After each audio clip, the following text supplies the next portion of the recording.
cells, we all aware that these are non-nucleated cells and transport the transport oxygen from lungs to the various part of the body. And the granulocytes, eosinophil, basophils, and the monocytes, and platelet. Platelet are sometimes debated that these are cells or these are the particles, because they are very small in size and they don't have the nucleus as well. So as these are small in size and the number is also huge. It's in the normal person, per microliter it is 1.5 lakh to 400,000. So, and here you can see in the next column the development, how long it takes for the development from the hematopoietic progenitor cells. For development of a red blood cell, it usually takes 15 days. And it survives, LS's lifespan, it survives for 120 days, up to the 120 days. So different constituents has different lifespan and a different generation time. The different components like plasma, platelets, RBCs, and WBCs, these are all clinically hold merit in terms for the patient treatment. I'll be coming across these all information down the slides. So as you can see, the range of the stability or lifespan of these cells starting from 5 to 10 days, which is platelet, to the 120 days. So the whole blood cannot be preserved as such in the blood bank so that it can preserve the integrity and the stability of the blood. So the different constituents should be separated and there should be a proper scientific way of doing it. In the most of the blood bank has these facilities, especially the nodal blood banks. So what does they do? They take up the whole blood from the donor and they separate red blood cells, platelets, and the plasma. Is the connection live? Yes, yes, sir. Is the connection live? Yes, sir. Live. It is live. Okay, fine. I was just checking that whether I'm just presenting and nobody is on the. Okay, thank you. So this the whole blood is then fractioned into different components: red cells, platelets, and plasma. As you can see, different blood banks. The first bag is red blood cells, and the second one is platelets, and the third one is plasma. And the fourth component is cryoprecipitate. These are the subfraction part of the plasma, which will be required for the different ailment in the different diseases. For example, some patients have defect in the clot formation or the coagulation process, and then some factors are missing. When Wildren syndrome, the factor 8 is missing, or hemophilia, where the blood is not clotting, then factor 8 and fibrin both are missing. Then instead of giving the whole blood transfusion, the part of it can be transfused. So and the donation, 1 unit of blood can serve the purpose to the many patients. The idea is to make the system efficient. Whosoever require what component of the blood should be transfused, it serves the two important purpose. I'll be discussing those things, but now let us discuss how these are separated in the laboratories. The process of separating all these components from the whole blood is called apheresis, and in this process, suppose this is a donor.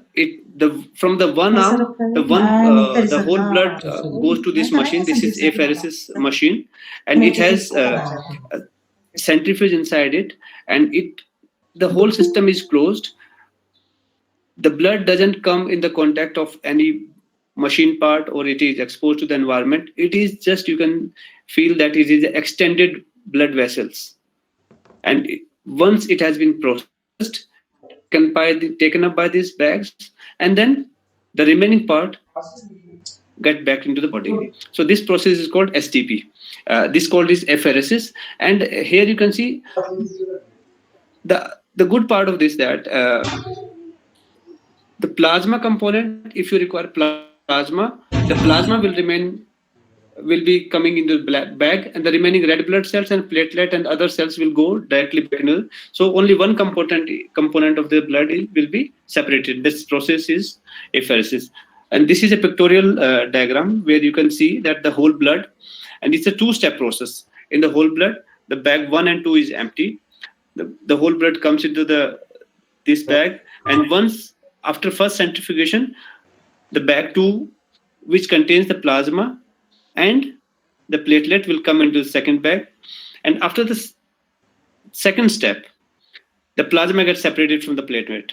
So from the very first to the second stage, the plasma and platelet also get separated, and from the first, it is all three components of the blood get separated out.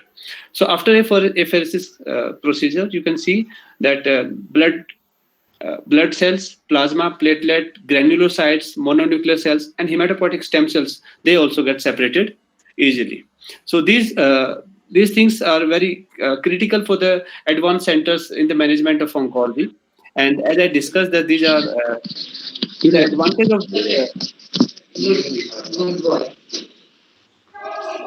of this modality is that. May I request to speak on the mic?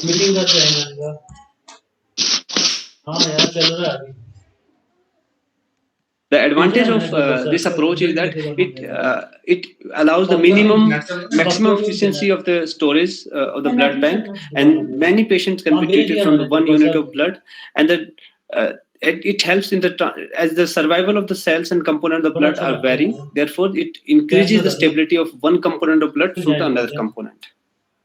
So, to be a donor, now the second part of the presentation is blood donation. Now we will be discussing what should be the donor and how we should play as we can contribute about the donation for the blood. The health history for who should be eligible for the blood donation.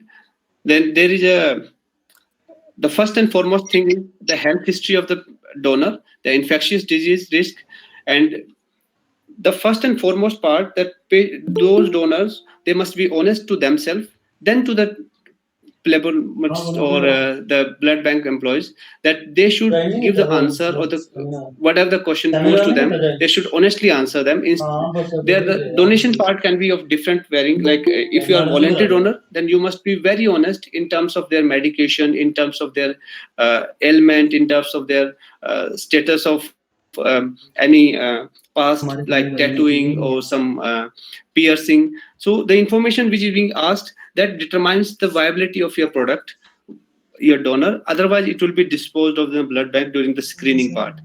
So the health history of the donor is important and is very critical, whether they are taking any medication. So there are some vital signs which, and after the initial screening, the donation is of two stages. One is the initial screening, and then some test, and then goes to the donation part. So then it goes to the medical examination by the medical practitioner. They evaluate the health, whatever they have written over the performa, and it must be evaluated precisely so that the efficiency and the quality of the blood bank product can be maintained rigorously. Because if the disposing rate of a blood bank is high, it is incurring to the cost of the blood bank, as well as the cost of as well as the social impact, that the rate of disposition of this blood bank is high. So it is directly impacting the social structure and the blood bank functioning of the state.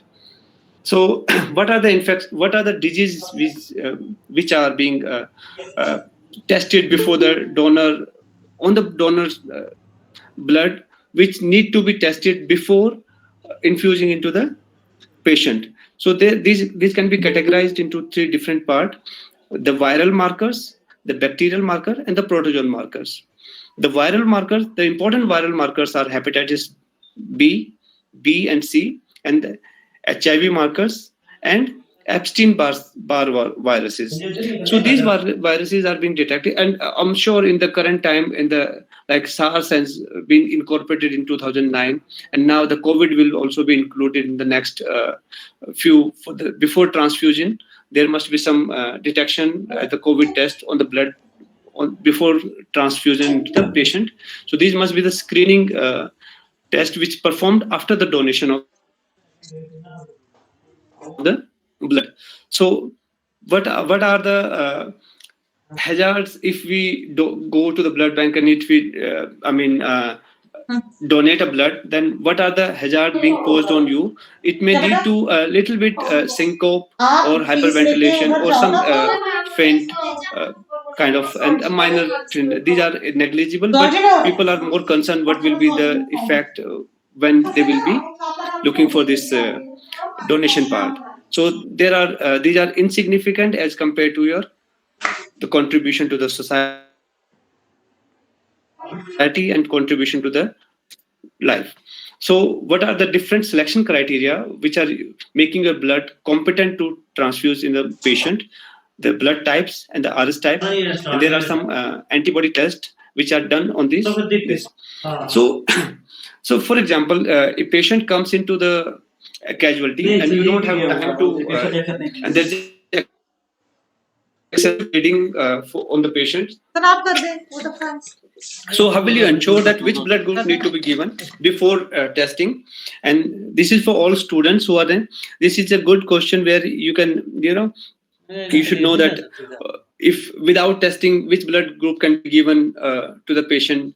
Of course, it must be tested before, but if you don't know much about the patient or the trauma patient which is coming to the casualty, then if there is excessive whole blood loss, then which blood should be transfused, and if the what should be the plasma transfusion?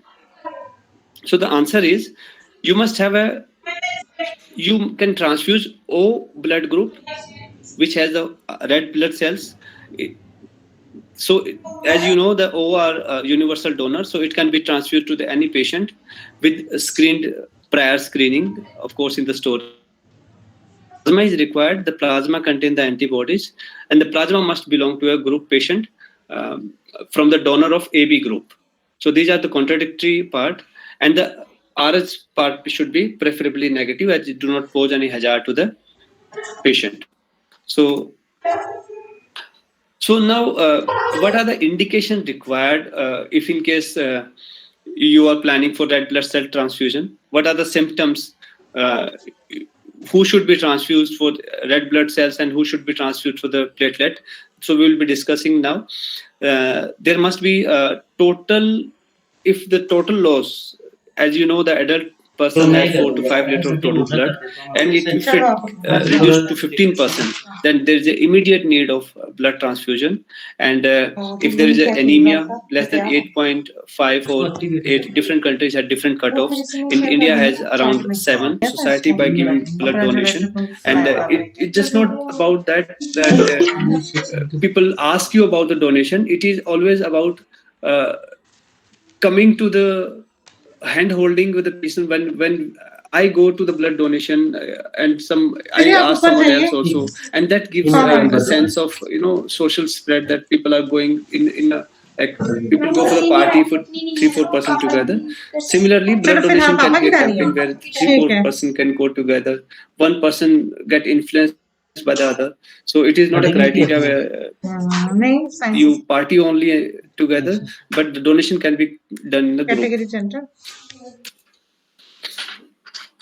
So there are some, of course, medical benefits also. The typical benefits are it reduces your cholesterol level, and it reduces your cholesterol level, at lower down your lipid profile, and it reduces the chances of stroke and heart attack. The donor, as the transfusion increases, the chances of getting transfusion-related infection always high. So we must always adhere to the guidelines, and we must follow. These blood bank are always following, and this hemovigilance system. So it must be in the place for the and the new technologies like IT and molecular technique, NGS, and pathogen activation, which can actually make for example, I'll give you an example. Bacteria spores are there in the blood. It need to be activated before the transfusion. So we'll keep the blood into the 34 degrees centigrade, 37 degree incubator. If there will be any contamination source, so it will be, it give a turbid images and then it will be discarded off. But if the blood or plasma is without any blood spores, and so that process of pathogen activation is given before the transfusion. So these things were not initially present. So nowadays many blood banks are